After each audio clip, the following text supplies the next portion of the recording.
আসসালামু আলাইকুম বন্ধুরা, ঈদ মুবারক। আজ আমি দেখাবো আমাদের দেশের বাড়িতে, মানে আমার শ্বশুর বাড়িতে একটা ঐতিহাসিক প্রথা। দেখুন, এটা আমাদের গরুটা একটু চঞ্চল। আমাদের এখানে গরু কোরবানি দেয় যার যার বাড়িতে নয়, একটা মাঠের মধ্যে সবার গরু একসাথে নিয়ে গিয়ে ওখানে জবাই করে প্রত্যেকটা গরু থেকে অর্ধেক গরু সমাজের উদ্দেশ্যে দিয়ে আসা হয়, আর অর্ধেকটা গরু আমরা বাড়িতে নিয়ে আসি। সেটা থেকে আত্মীয় স্বজন বা নিজেরা ফকির মিসকিনকে দেওয়া হয়।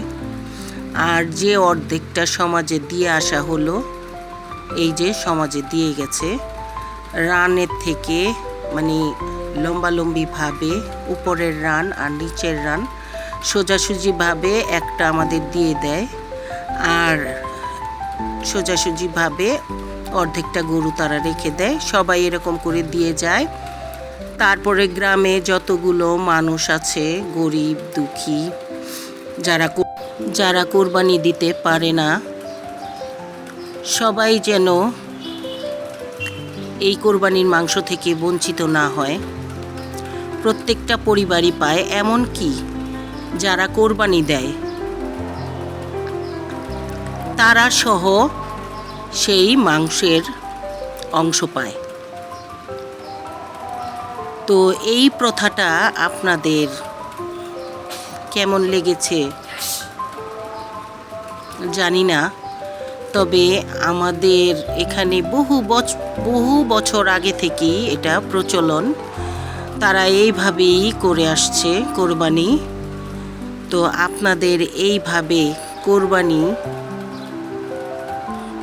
দেওয়াতে যদি ভালো লেগে থাকে তাহলে লাইক কমেন্ট করবেন আর সবাইকে শেয়ার করে দিন। দেখুন, এখন এই মাংসগুলো ছোট ছোট করে কেটে তারপরে এই গ্রামের যতগুলো ফ্যামিলি আছে সবার জন্য সমানভাবে ভাগ করা হবে। এমনকি আমরা যে কোরবানি দেই, আমাদেরও দেয়, আমরাও পাই, প্রতিটা ফ্যামিলি পায়। আমাদের দেশের এই প্রচলন যদি আপনাদের ভালো লেগে থাকে তাহলে লাইক কমেন্ট এবং সবাইকে শেয়ার করে দিন। এখানে কোনো কষাই লাগে না, গ্রামের সব মানুষ সাহায্য করে। গরু জবাই করা থেকে কাটাকাটি করা, ভাগ করা, প্রতিটা বাড়িতে দিয়ে আসা, সব গ্রামের মানুষ সবাই মিলে করে, কোনো কষাইয়ের দরকার হয় না। আমাদের গ্রামের নাম বালিয়া চৌহাট, সেটা ধামরাইয়ের ওখানে। আজ এই পর্যন্তই। খোদা হাফেজ।